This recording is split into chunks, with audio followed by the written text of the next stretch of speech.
गुरुदेव परम वंदनीय माता जी सूक्ष्म रूप से विद्यमान है, नमन करता हूँ।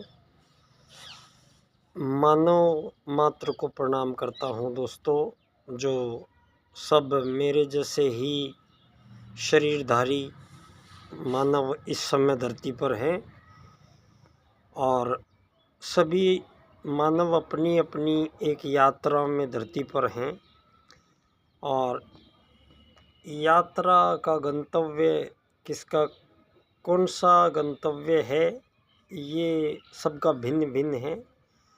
और ट्रेन की भांति स्टेशन आते चले जाते हैं और लोग गाड़ी से उतरते चले जाते हैं। ठीक ऐसी ही एक जीवन यात्रा में हम सब आज यहाँ उपस्थित हैं। हमारा सौभाग्य है। सभी को प्रणाम करता हूँ। और आदिशक्ति माँ गायत्री जो प्राणों की देवी है, जो प्राण रूप से है और प्राण आँखों से दिखाई नहीं देते हैं, एक ऐसी सत्ता, एक ऐसी शक्ति जो आँखों से दिखाई नहीं देती है। ऐसी तीन शक्तियाँ समस्त ब्रह्मांड में व्याप्त हैं, जिनको सनातन शक्तियाँ कह सकते हैं। और सनातन का अर्थ होता है कि इन शक्तियों का कोई ओरिजिन नहीं, कोई अंत नहीं, कोई प्रारंभ नहीं, कोई अंत नहीं। ये हमेशा से विद्यमान वो सत्ताएं जो हमारी साधारण आँखों से दिखाई नहीं देती हैं। तो ऐसी तीन शक्तियाँ सनातन सत्ता इस पूरे ब्रह्मांड में व्याप्त हैं दोस्तों। एक सनातन है परम सत्ता, परम पिता, परमात्मा। वो ईश्वर, वो भगवान, वो अल्लाह, वो गॉड, वो वाहेगुरु और बहुत से हजारों और नाम उसके रखे गए हैं।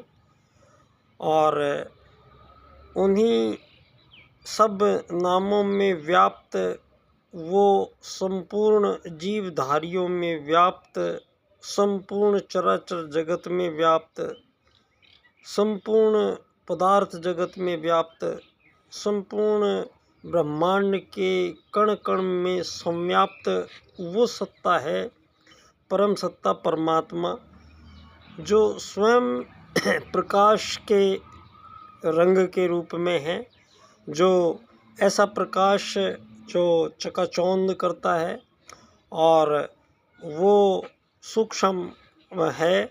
और दूसरी सनातन सत्ता इस धरती पर परमात्मा के अतिरिक्त दोस्तों यहाँ आदिशक्ति माँ गायत्री हैं।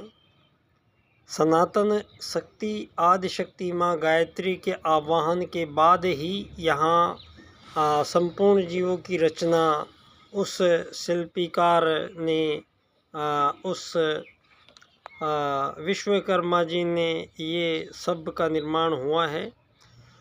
और इसी में मानव एक शरीरधारी जीव बनाया है और मानव के जैसे अग्नि, जल, पृथ्वी, वायु और आकाश 5 तत्वों से मिलके बना के संपूर्ण जीव शरीरों की रचना, चाहे वो कीट पतंग है, चाहे वो चूहा बिल्ली कबूतर है, चाहे वो शेर हाथी ऊंट डायनासोर है, चाहे वो मानव है, चाहे वो बंदर है, चाहे वो पेड़ है, चाहे कोई पौधा है, उन संपूर्ण प्राणियों में प्राण सत्ता आदिशक्ति माँ गायत्री की वो बिजली, वो हमेशा सनातन सत्ता है और पूरे ब्रह्मांड में संव्याप्त है। तीसरी जो सनातन सत्ता है दोस्तों, तीसरी सनातन सत्ता भी सूक्ष्म है, जो आँखों से दिखाई नहीं देती है।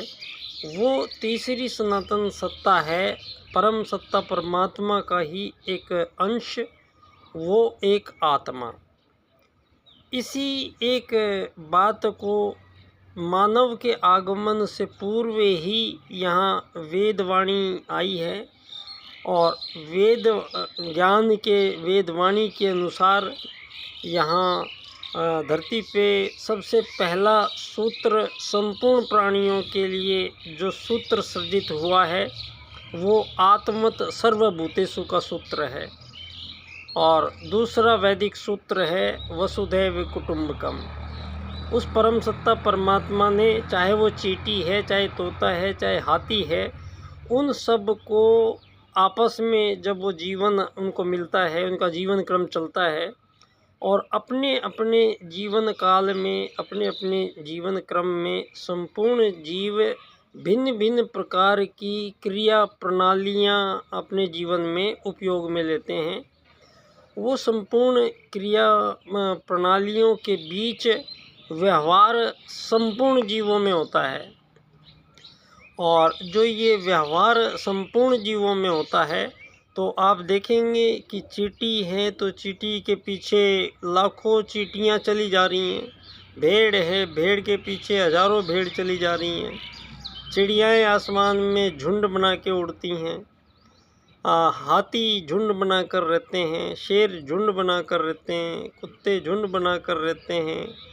संपूर्ण जीव प्रजाति जो एक ही प्रजाति के जीव हैं वो आत्मत सर्वभूतेषु के सूत्र के अनुसार ही आपस में व्यवहार करने का उनमें स्वतः स्फुरण के रूप में वो वेदवाणी प्रकट है। और आत्मत सर्वभूतेषु का सूत्र सर्वसिद्ध है। यहाँ चींटियाँ आज़ादियों की लड़ाइयाँ नहीं लड़ती हैं।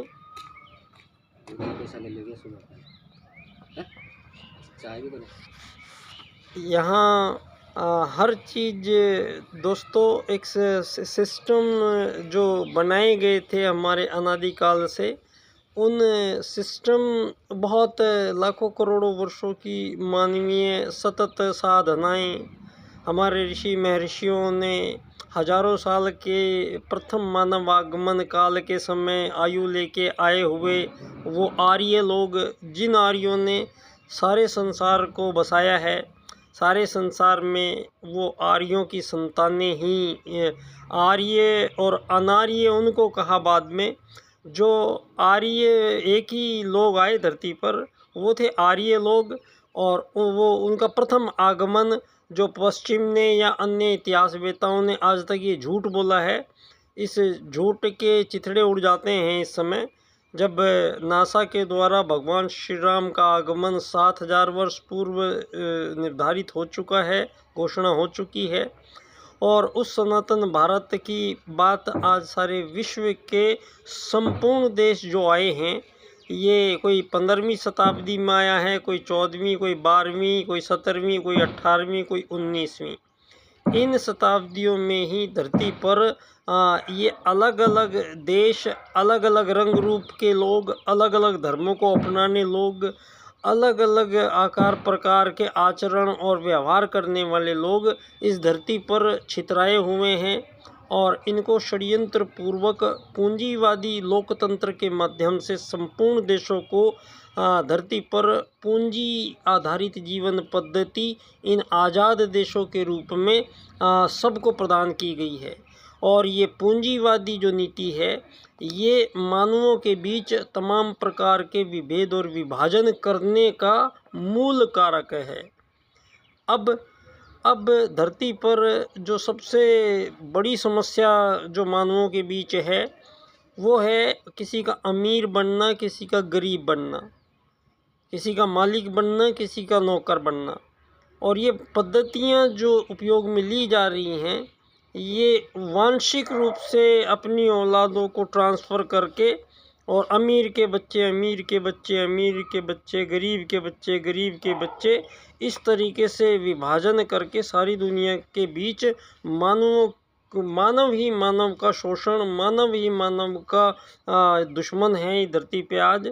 कारण रहा है मानवों के बीच जो जीवन व्यवहार यहाँ लाखों करोड़ों वर्षों पूर्व से होता चला आया है।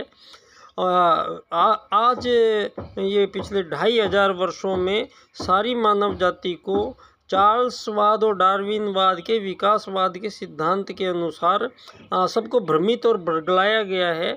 और मानवों को बहुत ही उथली अधूरी जानकारी और मानवों के संबंध में बहुत ही भोंडा ज्ञान प्रस्तुत किया गया है। और मानव को केवल एक रोटी खाने, सोने और बच्चे पैदा करने के लिए जीवन उसका इन चीज़ों में नियोजित किया गया है।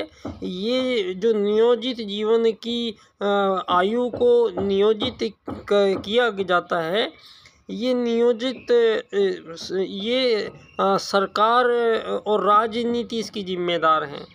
और सारी दुनिया के मानव आज जितने भी मानव हैं सारी धरती पे तनाव के बहुत ज़्यादा असीम रूप से बढ़ते चले गए हैं। अलगाव सारी धरती पर दिखाई दे रहे हैं। धर्मों के नाम पर मानवों के बीच कत्लेआम लंबे समय से यहाँ चला आ रहा है। लंबे समय से यहाँ युद्ध चले आ रहे हैं। ये सारे के सारे जो समस्याएं आई हैं, ये मानवों को भिन्न भिन्न समझने के कारण आई हैं। आज सारी दुनिया बातें करती हैं ये 2500 सालों में मानव को मछली बंदर से होते हुए जंगलों में नंगे घूमने से लेके और सारी की सारी कहानी जो बताई जाती है, अब ये सारी कहानी इनकी यहाँ झूठी पड़ गई है। जब स्वयं नासा ये प्रमाणित करके दे रहा है कि 7000 वर्ष पूर्व भगवान श्री राम भारत में आए थे तो राम राज्य था। और राम राज्य के समय ना कोई अमीर था, ना कोई गरीब था, ना कोई मालिक था, ना कोई नौकर था। इसी बात को धरती पर आज इस महत्वपूर्ण समय में जब स्वयं दशम अवतार महाकाल यहाँ युग परिवर्तन के उद्घोष के साथ संपूर्ण युग परिवर्तन के योजना के माध्यम से प्रस्तुत हुए हैं, और उसी संपूर्ण युग निर्माण योजना में एक महत्वपूर्ण कार्य हुआ है। वो कार्य है इस बार जो वैदिक सूत्र आत्मत सर्वभूतेषु है, इस बार परम पूज्य गुरुदेव ने ये सूत्र राजनीति में सिद्ध कराया गया है। और ये कार्य परम पूज्य गुरुदेव के प्रथम शिष्य पंडित दीनदयाल उपाध्याय जी, जिन्होंने अखिल भारतीय जनसंघ पार्टी बनाई थी, और उन्होंने अपनी हत्या से पूर्व बम्बई अधिवेशन में सारे संसार की राजनीति को पुनर्निर्धारित करने का जो पराक्रम संपन्न उन्होंने किया है, उन्होंने वो 4 सूत्रों के माध्यम से आप सब लोगों के सम्मुख रख दिया है। ये 4 सूत्र दीनदयाल उपाध्याय जी के, इन पर कि कोई भी चर्चा आज तक ये नेता लोग नहीं कर रहे हैं। क्यों? क्योंकि ये पूरा का पूरा आपका 2500 सालों का जो पूंजीवाद इकट्ठा किया गया है, ये उस पूंजीवाद को बिस्तर में बांध के और लपेट के रख देता है। और एक नया आर्थिक दर्शन इस धरती के सामने दीनदयाल जी ने प्रस्तुत किया है। अर्थायाम का राजनीतिक दर्शन, एकात्मवाद का सूत्र, आर्थिक लोकतंत्र का सूत्र और अंत्योदय अपना संकल्प, ये 4 सूत्र उन्होंने दिए हैं।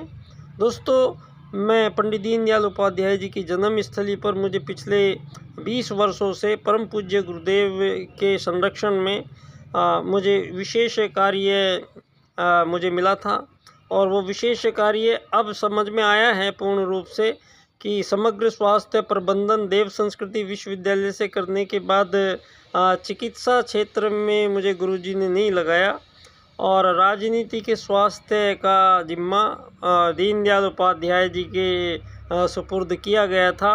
उन 4 सूत्रों को मिलाकर सारे विश्व राजनीति का उपचार हो गया है।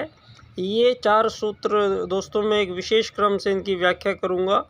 आर्थिक लोकतंत्र द्वारा अर्थायाम आधारित एकात्म मानववाद की स्थापना से अंत्योदय की प्राप्ति जब हम करेंगे, तो सारे संसार के संपूर्ण मानवों के बीच संपूर्ण प्रकार के विभेद, विभाजन, युद्ध, शोषण, वध, हत्याओं का ये लंबा सिलसिला जो चल रहा है, इस पर संपूर्ण विराम लगेगा।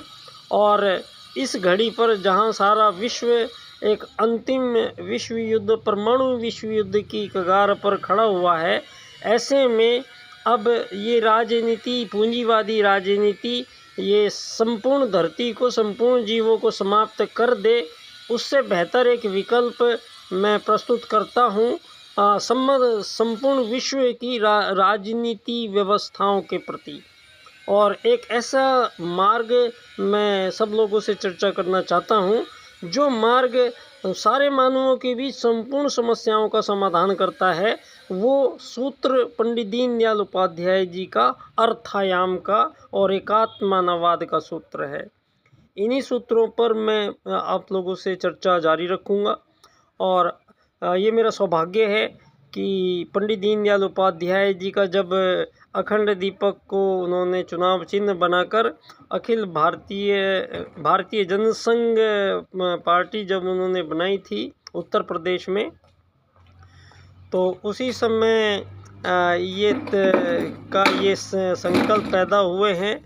और पंडित दीनदयाल उपाध्याय जी के माध्यम से उसी अखंड दीपक के, उसी अखिल भारतीय जनसंघ पार्टी के माध्यम से उन्होंने संपूर्ण विश्व को अपना ये राजनीतिक सूत्र प्रस्तुत किए हैं। बदकिस्मती ये रही कि उनका अखंड दीपक को उन्होंने हटा दिया और कमल में कीचड़ खिला दिया। तो जहाँ कमल खिलेंगे, कमल वहीं खिलेंगे जहाँ कीचड़ होगा। तो कमल खिलने की ज़रूरत इनको इसलिए पड़ी और कि हमेशा कीचड़ रहेगा, तो यहाँ कमल की आवश्यकता मुझे नहीं लगी। और मैं उसी अखिल भारतीय जनसंघ पार्टी में मुझे जाने का मौका मिल रहा है। ये परम पूज्य गुरुदेव का मुझे और एक अनुदान मिला है, और मैं उसी पार्टी में पंडित दीनदयाल उपाध्याय जी के उन 4 राजनीतिक सूत्रों की व्याख्या के तौर पर मैं आप सब लोगों के सम्मुख उपस्थित रहूँगा। बहुत बहुत धन्यवाद बच्चा डॉक्टर।